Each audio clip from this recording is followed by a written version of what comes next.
कि एक बार फिर से उसने हमें मौका दिया है कि हम परमेश्वर की महिमा कर सकें, उसकी आराधना, उसकी स्तुति कर सकें।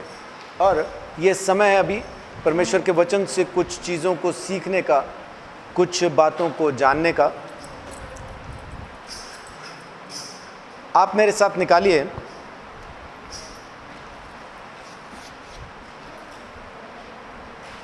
लूका रचित सुसमाचार 10 अध्याय और उसकी 19 आयत। देखो, मैंने तुम्हें सांपों और बिच्छुओं को रौंदने का और शत्रु की सारी सामर्थ पर अधिकार दिया है, और किसी वस्तु से तुम्हें कुछ हानि ना होगी। आज जो मैं आपके साथ बात करने वाला हूं वो है यीशु मसीह के दिए हुए अधिकार के बारे में। और वो अधिकार जो हमें दे के गया है, वो क्या अधिकार हैं और किस तरह से हम उसका इस्तेमाल करते हैं, या किस तरह से हम उसका इस्तेमाल करने से चूक जाते हैं। हम चूक जाते हैं बहुत बार परमेश्वर के दिए हुए उस अधिकार को इस्तेमाल करने से। यहां पे अधिकार क्या दिया यीशु मसीह ने? सांपों और बिच्छुओं को रौंदने का और दुश्मन की सारी सामर्थ के ऊपर, दुश्मन की सारी पावर के ऊपर, या यूं कहा जाए जहां से दुश्मन को पावर सप्लाई होती है, उस ट्रांसफार्मर के ऊपर परमेश्वर ने, प्रभु यीशु मसीह ने हमें अधिकार दिया। और साथ में एक वायदा भी है, तेरी कोई हानि नहीं होगी, तुझे कोई नुकसान नहीं होगा। और क्या क्या अधिकार यीशु मसीह ने दिए हैं देखिए, 2 कुरिन्थियों 10:8। उससे पहले देखिए, मैं आपको वैसे बता देता हूं, मरकुस 16:15 में लिखा है कि जाओ, जाके सारी सृष्टि को, जाति जाति के लोगों को सुसमाचार का प्रचार करो। सबसे पहला अधिकार यीशु मसीह ने हमें यह दिया है कि जाओ, जाके प्रचार करो। इस अधिकार का इस्तेमाल जब तक कोई हमें धक्का ना दे तब तक हम नहीं करते। ये वो अधिकार है जिसके लिए हमें धक्के चाहिए, है ना। कोई हमें धक्का मार के स्टार्ट करे, फिर हम स्टार्ट होते हैं कुछ दिन के लिए, और फिर उसके बाद हमारे पास बहुत सारे बहाने होते हैं इसको बंद करने के। मैं अकेला कहाँ जाऊं, मैं किसको सुनाऊं, मुझे बहुत काम है, मेरे पास बहुत से काम है, घर के काम है, अपने काम है, बहुत काम है। सुसमाचार सुनाने के लिए, जाने के लिए फिर कोई तैयार नहीं है। ये पहला अधिकार यीशु मसीह ने दिया। यहाँ से अधिकार शुरू होता है कि जाओ, जाके जाति जाति के लोगों को सुसमाचार सुनाओ। हम कहते हैं जी जाऊं कहाँ, बताए दिल, दुनिया बड़ी है संग दिल, और चांदनी आई घर जलाने। तो हमारे पास बहुत सारी समस्याएं हैं, है ना। चांदनी से भी घर जल जाते हैं। सुसमाचार के नाम पे यही होता है। सुसमाचार सुनाने जाओ, बहुत सी परेशानियां आएंगी, बहुत सी समस्याएं आएंगी। पैदल कैसे जाऊं, अकेला कैसे जाऊं, मैं वहाँ कैसे जाऊं, मैं उनको कैसे बताऊं। और कुछ दिन जाने के बाद अपने मन के अंदर हम ये पाल लेते हैं कि मैं तो जाके तो आया हूं, मैंने किया तो है। लेकिन इसके बाद के सारे अधिकार हमको चाहिए। बस ये वाला एक अधिकार हम मिस कर देना चाहते हैं कि सुसमाचार प्रचार हम नहीं करना चाहते। और जिस जगह पे परमेश्वर आपको रखना चाहे वहां पे तो बिल्कुल नहीं करना चाहते, क्योंकि वो जगह उतनी ज़्यादा आपको अच्छी नहीं लगती, पसंद नहीं आती। हम उन जगहों पे जाके प्रचार करना चाहते हैं जहाँ पे आराम हो, चैन हो, सुख हो, शांति हो, सब कुछ हो। बहुत से लोगों को मैं जानता हूँ, जब मैं प्रभु में नहीं था तब वो प्रचारक बनने की तैयारी में थे। उस वक्त वो बाइबल कॉलेज कर रहे थे, यानी आज से तकरीबन 20, 22, 25 साल पहले की बात कर रहा हूँ, क्योंकि 13 साल तो मुझे हो गए प्रभु में प्रचार करते हुए, प्रचारक बने हुए। 13 साल से तो मैं अंबाला के अंदर प्रचार कर रहा हूँ, 2007 से आज 20 हो गया। उनका क्या कहना था उस वक्त, जब तक कोई संस्था न मिल जाए, जब तक कोई ऐसी संस्था न मिल जाए जो कुछ अच्छी सपोर्ट करती हो, तब तक मैं कैसे सुसमाचार के लिए जा सकता हूं। यानी जो भेज रहा है उस परमेश्वर पर यकीन नहीं है, गांधी जी वाले कागज पे यकीन है। परमेश्वर ने जो वायदा किया उस पर यकीन नहीं है, गवर्नर के वादे पर यकीन है कि गवर्नर का वादा होगा तो पूरा होगा, गवर्नर का वादा नहीं होगा तो वो पूरा नहीं होगा। हर एक नोट पे लिखा है, हर एक नोट पे लिखा है, कोई भी नोट आप निकाल के देखिए, उस पे लिखा है मैं धारक को 500 रुपए अदा करने का वचन देता हूं।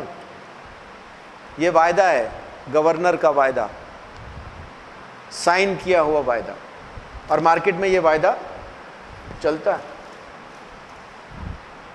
यहां तक कि कुछ लोगों ने इसी वायदे से मिलते जुलते कुछ नकली वायदे भी मार्केट में चला दिए,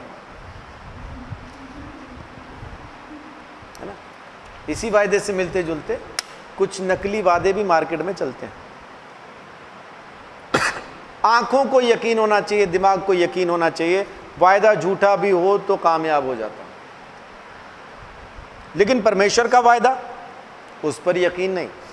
यीशु मसीह ने कहा चिंता मत कर, क्या खाएगा, क्या पिएगा, क्या पहनेगा, इस बात की टेंशन ना ले। देख चिड़िया को देख, वो ना बोती है, ना काटती है, ना इकट्ठा करती है, तो भी सारी जिंदगी आराम से खाती है। तू तो उससे महंगा है, ये तो गुरैया का रेट लिखा है उसमें। गुरैया बोले तो अपनी नॉर्मल जो चिड़िया होती है, वहां लिखा है क्या 1 पैसे में 2 गुरैया नहीं मिल जाती, तो तेरी कीमत तो उनसे ज्यादा है।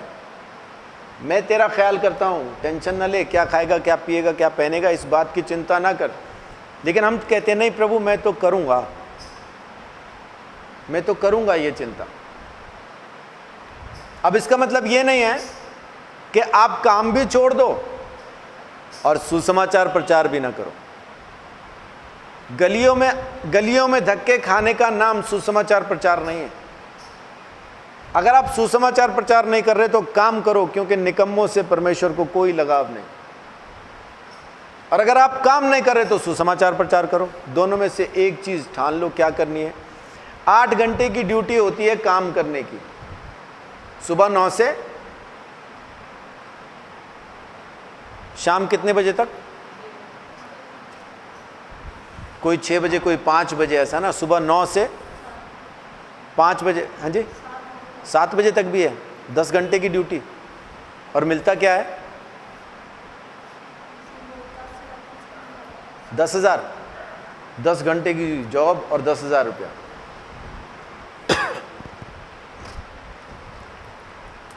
चलो कुछ तो करते रहो। यानी अगर आप सुसमाचार प्रचार नहीं कर रहे हैं तो काम करो, और अगर काम नहीं कर रहे हैं तो सुसमाचार।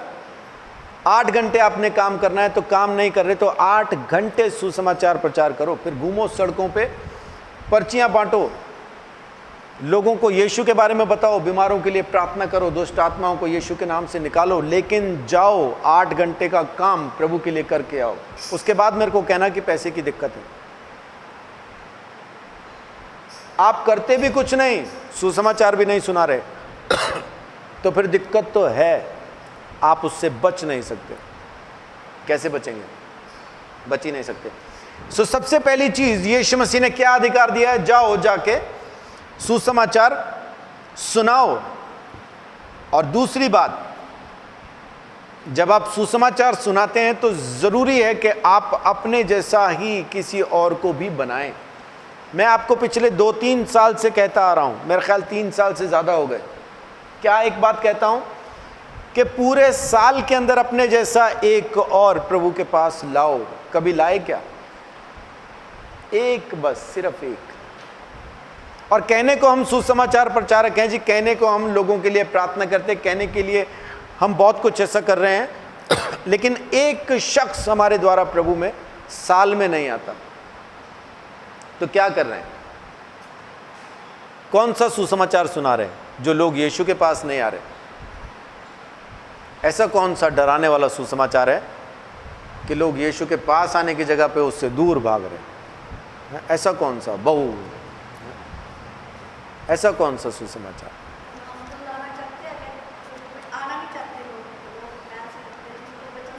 जो भैंस करता है तो गाय पकड़ लो, दूसरा बंदा पकड़ो। जमीन पे 800 करोड़ आदमी हैं अंजुमन, 800 करोड़।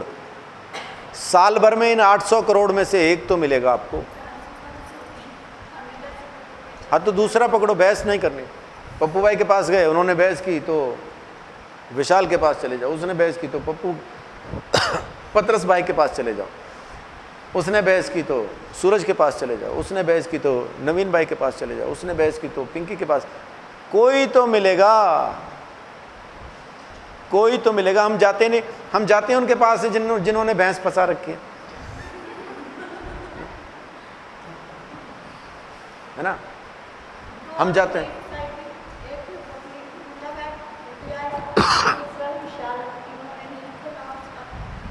तो ऐसा ही सुनाएं, विशाल जैसा और भी कोई भाई मिल जाएगा, ममता जैसी और भी कोई, बबीता जैसी और भी कोई बहन मिल जाएगी, है ना। लेकिन ज़रूरी है कि जाएं। अगर मैं भी यही सोच के घर पे बैठा होता कि लोग बहस करते हैं, तो आप लोग आज यहाँ ना होते, आप लोग यहाँ बिल्कुल ना होते। आप अपने अपने घर पे अपने अपनी भैंस फंसाए होते हैं ना। उसके पास जाओ तो जी वो भैंस फंसाई करता है। हाँ जी, प्रभु में तो लाओ, चर्च में जब आएंगे तब आएंगे, प्रभु में तो लाइए। हाँ कोई बात नहीं, बीमार ना हो, हमारे जैसा कोई ठीक हो, बच्चा ना हो, 65 साल के ऊपर ना हो, बस वो है ना, लेके आइए, दिक्कत नहीं। तो पहला अधिकार, जाओ जाके सुसमाचार प्रचार करो। और जब आप अपने जैसा कोई ढूंढ के लेके आते हैं प्रभु के पास, तो ये भी उसने अधिकार दिया है। क्या? पढ़िए 2 कुरिन्थियों 10:8। क्योंकि यदि मैं उस अधिकार के विषय में और भी घमंड दिखाऊं जो प्रभु ने तुम्हारे बिगाड़ने के लिए नहीं पर बनाने के लिए हमें दिया है, तो लज्जित ना होगा। कौन सा अधिकार? जो तुम्हें बनाने के लिए परमेश्वर ने, उस प्रभु ने मुझे दिया है। लोगों को बनाने का अधिकार, बिगाड़ने का नहीं, बनाने का अधिकार। हमसे बिगड़वा लो, जिस किसी को बिगड़वाना हो बिगड़वा लो, बनाना तो मुश्किल है ना। जब बनाने की बारी आती है तो हम उसकी कमियां गिनना शुरू कर देते हैं। नहीं नहीं, इसमें ये कमी, इसमें वो कमी, इसमें ये कमी, इसमें वो कमी। नहीं बना सकते। बनाना है, चाहे जैसा भी है, उसको प्रभु के पास लाना। ये अधिकार परमेश्वर ने आपको दिया है कि आप अपने जैसा एक और बना सकें। भेड़ भेड़ को पैदा करती है, पत्थर पत्थर को पैदा नहीं करता। अगर आप परमेश्वर की भेड़ हैं तो आप आगे भी भेड़ को पैदा करेंगे, और अगर आप पत्थर हैं तो फिर तो पत्थर हैं, फिर आपसे सर फोड़ के भी क्या फ़ायदा, है ना। खाली चोट लगनी है और कुछ होना नहीं। तो दूसरा अधिकार प्रभु यीशु मसीह ने दिया है, अपने ही जैसा किसी दूसरे को भी बनाओ। एक प्रचारक को पकड़ लिया गया, कोर्ट में उनको ले गए। उधर पहले उनको मिल लीजिए एक बार। कोर्ट में ले गए, वहां पे खड़ा किया, और जो लोग पकड़ के ले गए थे वो उन पे इल्ज़ाम लगा रहे थे कि जी ये धर्म परिवर्तन के लिए प्रचार करता है, ये प्रचार करता है, ये वो प्रचार करता है। तो जज ने पूछा, उस पास्टर को पूछा कि आप किस अधिकार से प्रचार करते हैं, आपको किसने कहा प्रचार करने के लिए। अगर आपको ऐसा कोई पकड़ के ले जाए कोर्ट के अंदर, तो आप क्या जवाब देंगे कि किस अधिकार से प्रचार करते हैं?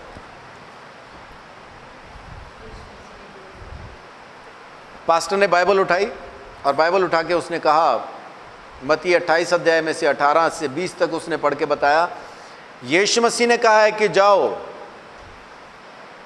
जाति जाति के लोगों को सुसमाचार सुनाओ।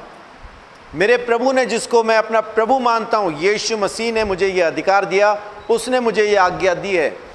कह रहे अगर मैं आपको आज्ञा दूं कि आज के बाद सुनाना नहीं, तो बोल रहे ये तो नहीं होगा जज साहब। अगर आप चाहते हैं कि मैं न सुनाऊं, तो मुझे ये आज्ञा ना दो कि मैं सुसमाचार ना सुनाऊं, फिर मुझे ये आज्ञा दो कि इसको फांसी पे लटका दिया जाए, क्योंकि मरने के बाद मैं खामोश हो सकता हूं, जिंदा रहते तो नहीं होऊंगा।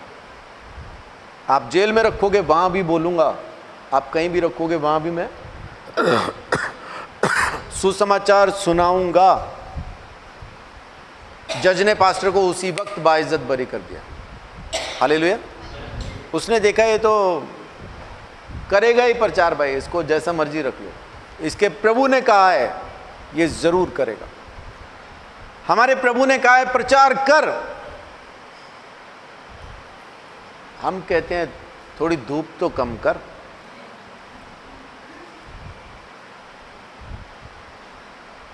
फिर धूप कम हो जाए तो उसके बाद कुछ आने जाने का तो इंतजाम कर। फिर वो भी हो जाए, कुछ सुनने वालों का तो इंतजाम कर। यानी वही सब कुछ कर दे, उधर जाके खाली अपने को हालेलुया धन्यवाद बोल के प्रचार करना है। वैसा नहीं है भाई। पहला अधिकार जाओ जाके सुसमाचार सुनाओ। दूसरा अधिकार अपने ही जैसा एक और को बनाओ। और देखिए तीसरा अधिकार, अब शुरू होते हैं अधिकार। मरकुस 6:7।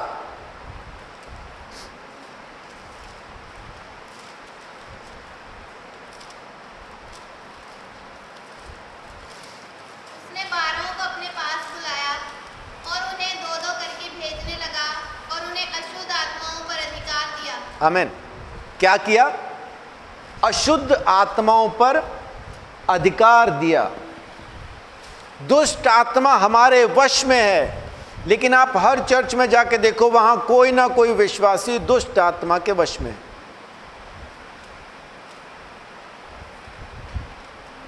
जैसे अपन शुरू करते बरकत दे यीशु बरकत दे, वो शुरू हो जाते है ना, चालू मामला शैम्पू दे। ऐसा क्यों? क्योंकि उनको अपने अधिकार का पता नहीं। जो चीज मेरे वश में होनी चाहिए, अधिकार न जानने की वजह से हम उस चीज के वश में हो जाते हैं। जरूरी है कि दुष्ट आत्मा हमारे वश में रहे, क्योंकि यीशु मसीह ने वो अधिकार दिया है। और ये अधिकार किन लोगों को मिलने हैं? जो सुसमाचार प्रचार करते हैं, वो लोग इन अधिकारों का इस्तेमाल करते हैं। रात के टाइम किसी विश्वासी को बोलो कि थोड़ा आ जाओ, तो वो अंधेरे में पेड़ के नीचे से। दुष्ट आत्मा से डरते हैं विश्वासी। क्यों डरते हैं? क्योंकि अधिकार नहीं समझते। तो दूसरा अधिकार क्या? दुष्ट आत्मा के ऊपर अधिकार प्रभु यीशु मसीह ने दिया है।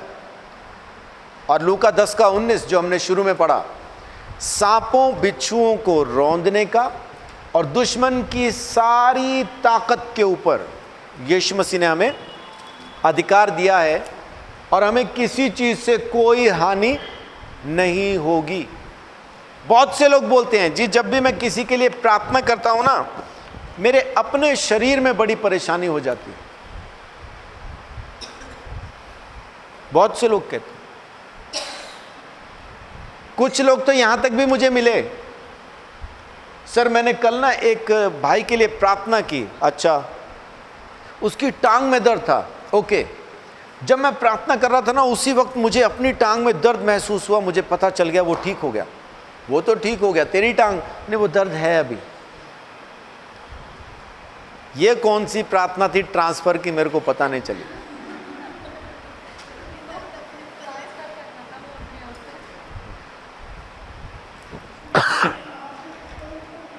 हाँ जी,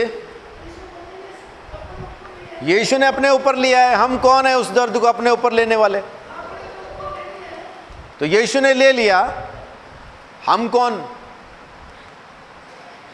हमारे लिए तो हमारे दर्द काफी है, दूसरे का कहां ले लेंगे? फिर यूं सोच के तो भाई ब्लड कैंसर की करना नहीं है? अंधे के लिए आंखें नहीं मांगना। सब मैंने अंधे के लिए प्रार्थना की, फिर क्या हुआ? वो देखने लग गया। और तू जी तब से दीवारों में टक्करें मार रहा हूं है? मेरे को देखना बंद हो गया। ये कौन सी प्रार्थना है? मेरे को नहीं समझ आया। ये परमेश्वर की तरफ से बिल्कुल नहीं है। कल रात भी मुझे एक फ़ोन आया, सर एक बहन है बड़ा उपवास रखती है, अच्छा वेरी गुड, बड़ी अच्छी बात, लोगों के लिए प्रार्थना करती है, दुष्ट आत्मा निकलती है, ये वो प्लान डमकान, बड़ी अच्छी बात। लेकिन जब भी वो किसी के लिए आशीष की प्रार्थना करती है ना तो परेशान हो जाती है। नई नई चीजें सुनने को मिलती हैं आपको प्रभु में, ऐसा है नहीं। यीशु मसीह ने खुद कहा कि मैं तुम्हें सांपों बिच्छुओं को रौंदने का अधिकार देता हूं, दुश्मन की सारी सामर्थ के ऊपर मैं तुम्हें अधिकार देता हूं, कोई चीज तुम्हें नुकसान नहीं पहुंचा सकती। बात खत्म होती है। अब देखिए मत्ती 10:7, फिर दोबारा सुसमाचार की बात है। अब ये वाला अधिकार कौन कौन इस्तेमाल करेगा मुझे बताइएगा। यीशु मसीह ने कहा है ये करने के लिए, कौन करने वाला है? और चलते चलते यह प्रचार करो, स्वर्ग का राज्य निकट आ गया है। हाँ, चलते चलते गांव में, शहर में घूमते, गली में घूमते हुए ये प्रचार करो कि स्वर्ग का राज्य। जब कोरोना वायरस शुरू हुआ था तो अमेरिका के अंदर, इटली के अंदर, अलग अलग देशों में घूम के एक भाई ने टाट ओढ़ के ये प्रचार किया था, मन फिराओ परमेश्वर का राज्य निकट आ गया। तो घूमते घूमते ये प्रचार करना है। अब बात आती है अधिकार की, तो 8वीं आयत में पढ़िए कि वहां पे अधिकार क्या है। घूमते घूमते प्रचार करना है, साथ में ये भी करना है क्या?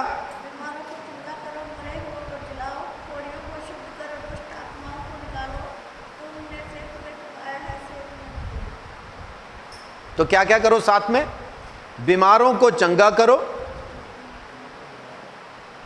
पढ़िए एक बार 8वीं आयत। बीमारों को चंगा करो, हाँ। मरे हुओं को जिलाओ। मरे हुओं को जिंदा करो, जलाओ नहीं, जिलाओ, है ना। कहीं आप सोचे कि मरे हुओं को जलाओ, वो जलाओ नहीं है, जिलाओ है ना, जिंदा करना है। मरे हुओं को जलाना नहीं है, जिलाना है, जिंदा करना है। बीमारों को चंगा करो, मरे हुओं को जिलाओ, कोढ़ियों को शुद्ध करो। कितनी देर में?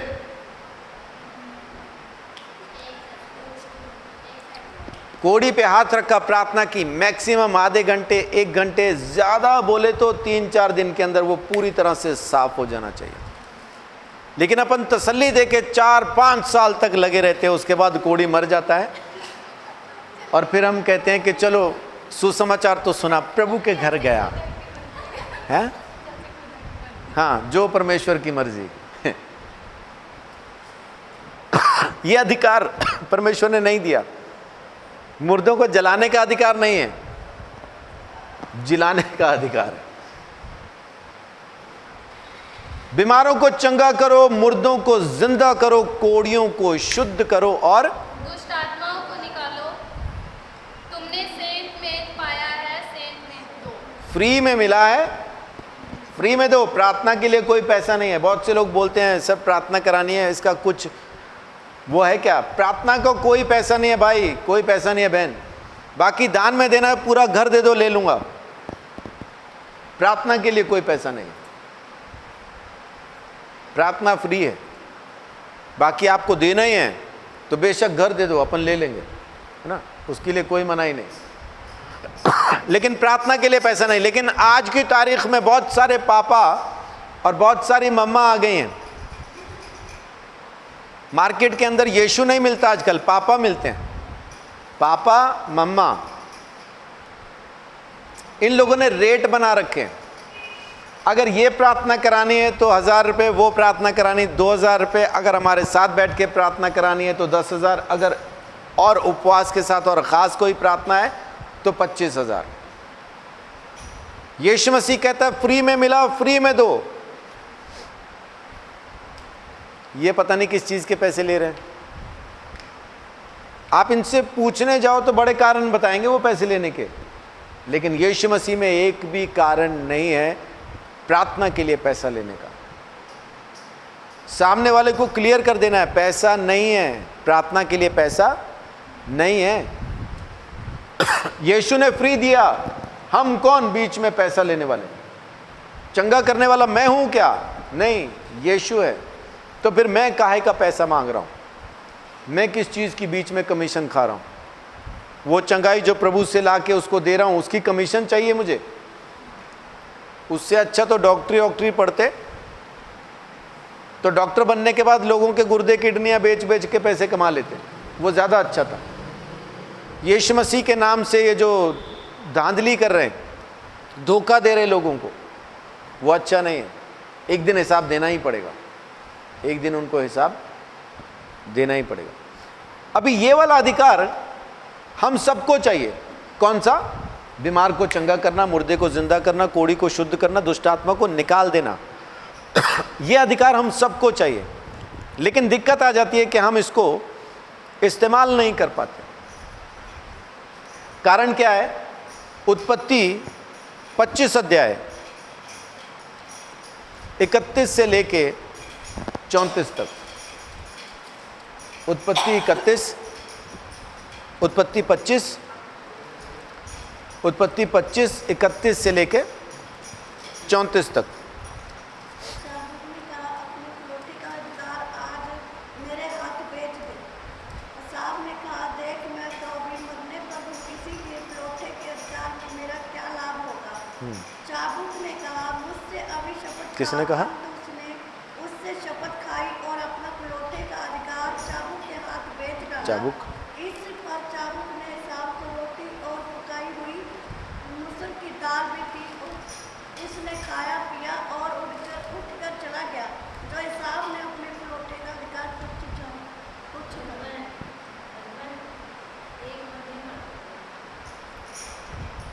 तो क्या यहां पे हमने पढ़ा? अभी सुनाई नहीं दिया? वो गला खराब है ना आज अंजू बहन का, आप पढ़ दीजिए 25 अध्याय 31 से लेकर 34 तक। याकूब ने कहा, अपना पहिलौठे का अधिकार आज मेरे हाथ बेच दे। एसाव ने कहा, देख मैं तो अभी मरने पर हूँ, इसलिए पहिलौठे के अधिकार से मेरा क्या लाभ होगा। याकूब ने कहा, मुझसे अभी शपथ खा। अतः उसने उससे शपथ खाई और अपना पहिलौठे का अधिकार याकूब के हाथ बेच डाला। इस पर याकूब ने एसाव को रोटी और पकाई हुई मसूर की दाल दी और उसने खाया पिया और उठकर चला गया। यूं एसाव ने अपना पहिलौठे का अधिकार तुच्छ जाना। जिस तरह से एसाव ने एक कटोरी दाल के बदले अपने अधिकार को बेच दिया, उस अधिकार को तुच्छ जाना, क्योंकि वो अपने शरीर की भूख को मिटाना चाहता था। उसको परमेश्वर के दिए हुए इस अधिकार से कोई लेन देन नहीं था, और उसने वो अधिकार एक कटोरी मसूर की दाल के बदले में बेच दिया। कभी कभी हम भी अपने शरीर की ज़रूरतों को पूरा करने के लिए परमेश्वर के अधिकार को बेच देते हैं, एक कटोरी मसूर की दाल के लिए। है ना? मसूर की दाल क्या होती है? कुछ भी नहीं, एक कटोरी मसूर की दाल, यानी अपने शरीर की इच्छा को पूरा करने के लिए, जो कि थोड़े ही टाइम के लिए होती है, वो सदा के लिए पूरी नहीं हो जाती। वो फिर दोबारा भूख लगती है, फिर दोबारा लगती है, फिर दोबारा लगती है, फिर दोबारा लगती है। अपनी इच्छाओं को पूरा करने के लिए हम इस कदर अपने शरीर के पीछे चल देते हैं कि आत्मा को तुच्छ समझने लगते हैं। परमेश्वर में वो जो पवित्र आत्मा में दिया है, जिसके द्वारा ये सारे अधिकार हम इस्तेमाल में ला सकते हैं, उस पवित्र आत्मा को हम तुच्छ समझ के शरीर के पीछे चल देते हैं। इस वजह से हम परमेश्वर के दिए हुए उस अधिकार को इस्तेमाल नहीं कर पाते, क्योंकि हमने उस अधिकार को तुच्छ जाना और इस्तेमाल करने की चीज़ न समझ के शरीर की ज़रूरतों को पूरा करना शुरू कर दिया। जब तक आप शरीर से पीछा नहीं छुड़ा लेते, तब तक आप आत्मा में काम नहीं कर पाएंगे। आत्मा में काम करना है तो शरीर से आपको पीछा छुड़ाना ही पड़ेगा। आपको पुराने मनुष्यत्व से छुटकारा पाना ही पड़ेगा। बपतिस्मा क्या है? यीशु मसीह में मर जाना। मरेगा कौन? शरीर। जिंदा कौन होगा? आत्मा। हम आत्मा को मार देते हैं और शरीर को जिंदा कर लेते हैं, और शरीर को यह अधिकार इस्तेमाल करने नहीं आते। अनु, क्या आप मुर्दा जिंदा कर सकती हैं? हाँ बोल दिया।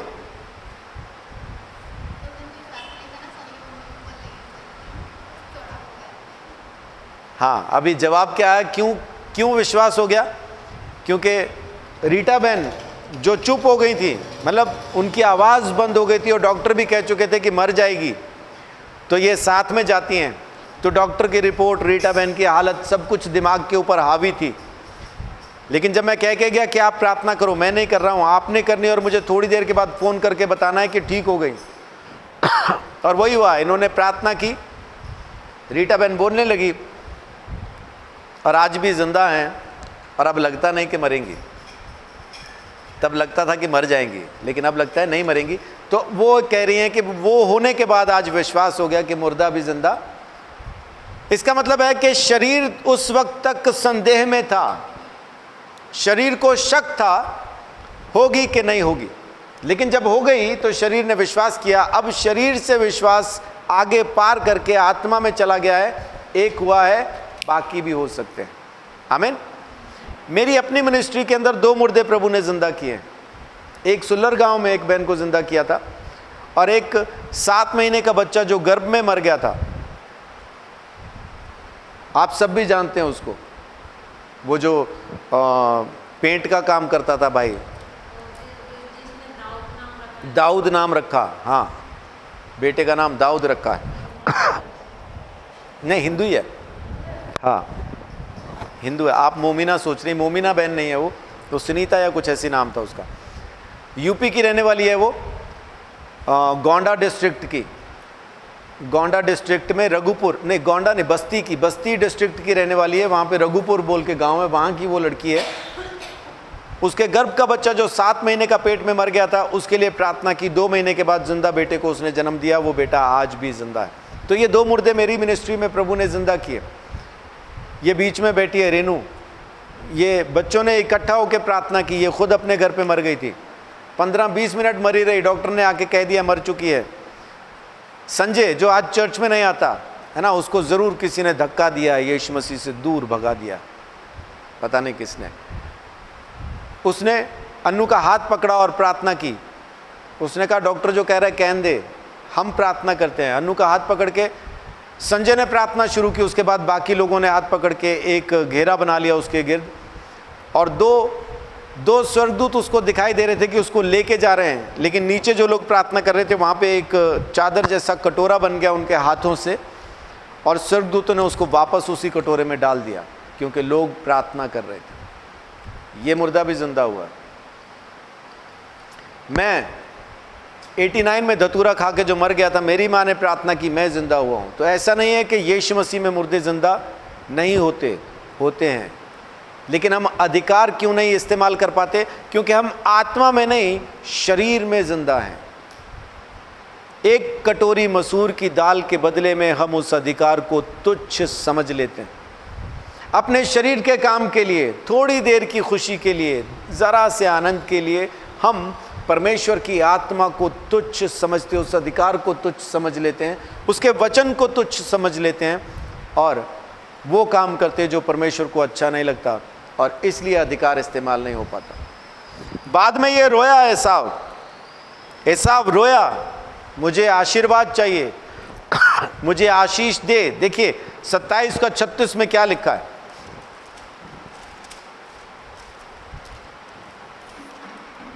उसने कहा क्या उसका नाम याकूब यथार्थ नहीं रखा गया? उसने मुझे 2 बार अड़ंगा मारा, मेरा पहिलौठे का अधिकार तो उसने ले ही लिया था, और अब देख उसने मेरा आशीर्वाद भी ले लिया। फिर उसने कहा क्या तूने मेरे लिए भी कोई आशीर्वाद नहीं सोच रखा है? अब उसके बारे में बाइबल क्या कहती है, देखिए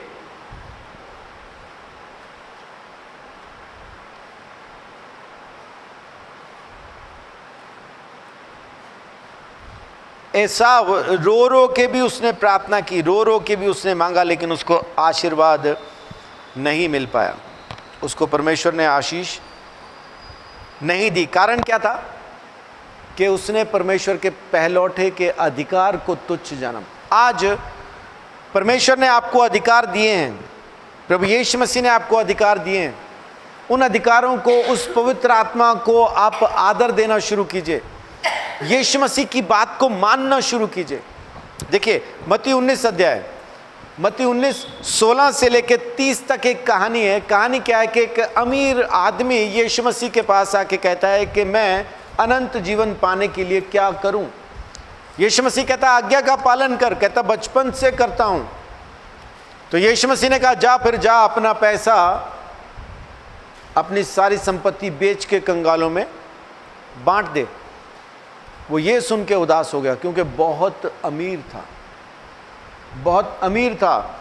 वो ये कर ना पाया, वो बांट ना पाया और यीशु मसीह को छोड़ के चला गया।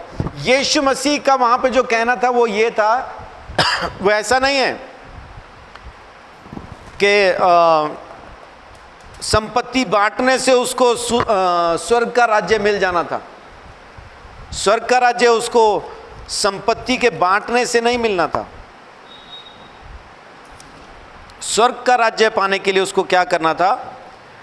यीशु मसीह ने उसको कहा था, मत्ती 19:21 में मैं पढ़ता हूं।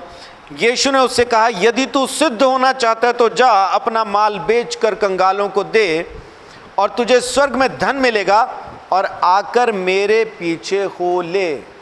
आखिर में क्या था कि मेरे पीछे हो ले, तब उसको स्वर्ग का राज्य भी मिल जाने वाला था। तो हमें प्रभु यीशु मसीह के पीछे चलना है, प्रभु यीशु मसीह की बातों को मानना है। लूका 6:40 में लिखा है कि जब तुम मेरा कहना ही नहीं मानते तो फिर मुझे हे प्रभु भी क्यों कहते हो? मत कहो। मत्ती 7:21 में लिखा है कि बड़े बड़े चमत्कार करने के बावजूद भी हे प्रभु कहने वाले सारे के सारे स्वर्ग राज्य में प्रवेश नहीं करेंगे। कारण क्या? कि वो प्रभु यीशु मसीह की बात को नहीं मानते।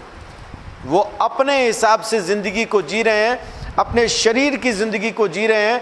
प्रभु यीशु मसीह के दिए हुए अधिकार में नहीं जीना चाहते। प्रभु यीशु मसीह की कही हुई बात पे यकीन नहीं करते। प्रभु यीशु मसीह के द्वारा भेजी गई पवित्र आत्मा का सम्मान नहीं करते। इस वजह से ये तमाम अधिकार जो यीशु मसीह में दे के चला गया इस्तेमाल नहीं कर पा रहे। या तो यीशु झूठ बोल रहा है कि जाओ जाके मुर्दों को जिंदा करो। बोलिए झूठ बोल रहा है ना? वो नहीं बोल रहा झूठ। फिर जाओ जाके जिंदा करो, फिर करो मुर्दों को जिंदा। अगर वो सच बोल रहे तो आप ही को कहा ना उसने, जाओ जाके करो। यूहन्ना 14:12 में यीशु मसीह कहता है कि तुम इससे भी बड़े बड़े काम करोगे जो मैं करता हूं। तो झूठ बोल रहा है यीशु मसीह? झूठ बोल रहा है? नहीं बोल रहा ना। और क्यों करेंगे? वहां पे वो ये नहीं कह रहा क्योंकि तुमने बहुत अच्छे काम किए या तुम बड़े बढ़िया आदमी थे इस वजह से तुम काम करोगे, ये नहीं कह रहा। क्यों करोगे तुम मुझसे भी बड़े बड़े काम? क्योंकि मैं बाप के पास जा रहा हूं। बस इतना ही कारण है कि बाप के पास जा रहा हूं। जब तुम यहां से प्रार्थना करोगे तो मैं बाप के पास सिफारिश करूंगा और तुम ये काम कर दोगे। हमारी सिफारिश के लिए यीशु मसीह बाप के दाहिने हाथ पे बैठा है। हम जो यहां मांगेंगे यीशु के नाम से, बाप उसको हमें दे देगा यीशु के नाम से। फिर क्यों नहीं ले पा रहे? क्योंकि हम शरीर में जिंदा हैं। एक कटोरी मसूर की दाल में हम जिंदा हैं, है ना? शायद वहीं से कहावत बनी होगी जब उसने एसाव ने मांगा होगा ना कि आज मुझे तो शिकार नहीं मिला, और याकूब को कहा होगा ये जो तू बना रहा है मुझे खाने को दे। तब याकूब ने उसमें कड़छी चलाते चलाते कहा होगा ये मुंह और मसूर की दाल, चल हट। फिर कैसे मिलेगी? पहलौठे का अधिकार बेच दे। उसने बेच दिया। एक टाइम का खाना, सिर्फ एक वक्त की रोटी। मैंने ईसाइयों को एक वक्त की रोटी के लिए चिल्लाते हुए देखा है ना, जोर जोर से चिल्लाते देखा। हमें खाना नहीं मिला, हमें खाना नहीं, हमें नहीं। हाँ जी, कुछ लोग अपना आटा ही लेके चले गए।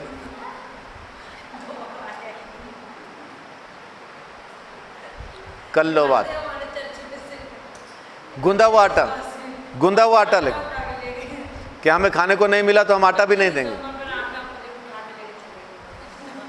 ऐसे ऐसे लोग प्रभु में हैं। मैं ऐसी चीज़ें याद नहीं रखता, ऐसी बातें याद रखूं तो फिर मन में कड़वाहट भरती है। हाँ जी, मुझे याद नहीं रहती हैं चीज़ें। मुझे वो चीज़ें याद रहती हैं जो अच्छी हों, भली हों, जिससे प्रभु को महिमा मिले। वो बातें भूल जाया करता हूँ जिससे प्रभु को महिमा नहीं मिलती। आपने कह भी दिया, मुझे अब भी याद नहीं कौन था। है ना। सो अगर आप भी चाहते हैं कि परमेश्वर के उस अधिकार को इस्तेमाल करें तो आत्मा में चलना शुरू कीजिए, आत्मा को सम्मान दीजिए, यीशु मसीह की बात पे यकीन करके उसको सच मान के मानना शुरू कीजिए। मुर्दा क्यों जिंदा होगा? क्योंकि यीशु मसीह ने कहा तुम करो, इसलिए होगा। और हमारी धार्मिकता की वजह से नहीं, हम बहुत धर्मी हैं इस वजह से नहीं, हम पापी ही हैं। पक्का कंफर्म लिख लो कहीं भी, पापी ही हैं। जैसे सारी दुनिया है वैसा हम भी हैं। तो मुर्दा जिंदा क्यों होगा? क्योंकि यीशु मसीह ने कहा और आपने यीशु की कही बात पर यकीन किया। आदम और हवा का पाप क्या है? फल खाना? नहीं। क्या है? परमेश्वर की बात पर शक करना, संदेह करना। जब शैतान ने आके उसको हवा को कहा क्या ये सच है, बात ही यहां से शुरू करता है वो। क्या ये सच है का मतलब है ये झूठ है। क्या ये सच है कि परमेश्वर ने तुम्हें इस बाग के किसी भी पेड़ का फल खाने से मना किया है? तो हवा कहती है नहीं, ऐसा नहीं है, ऐसा नहीं है। परमेश्वर ने किसी भी पेड़ का फल खाने से मना नहीं किया, लेकिन भले और बुरे के ज्ञान का जो पेड़ है उसका फल खाने से, बल्कि उसको छूने से भी मना किया। अब ये अपनी तरफ से डाल दिया। तो परमेश्वर के वचन में बढ़ा के डाल दिया कि छूने से भी मर जाएंगे। तो शैतान ने तुरंत पकड़ लिया और कहा देखो, छू के देखो, नहीं मरोगे। परमेश्वर झूठ बोलता, और वो साबित हो गया। उसने छुआ, नहीं मरी, खा भी गई। तो जो पहला पाप जमीन पे इंसान ने किया वो था परमेश्वर की कही हुई बात पे शक करना। आज हम भी क्या यीशु मसीह की बातों पे शक कर रहे हैं? अगर कर रहे हैं तो यह अधिकार काम नहीं करेगा। यकीन कीजिए, पवित्र आत्मा को सम्मान दीजिए, शरीर को मार दीजिए, आत्मा में चलना शुरू कीजिए, प्रभु आपकी जिंदगी में काम करेगा। आमीन। परमेश्वर आप सबको बहुत आशीष, बड़ी बरकत दे, आपको संभाले रहे और आपकी जिंदगी में काम करे। जय यीशु की।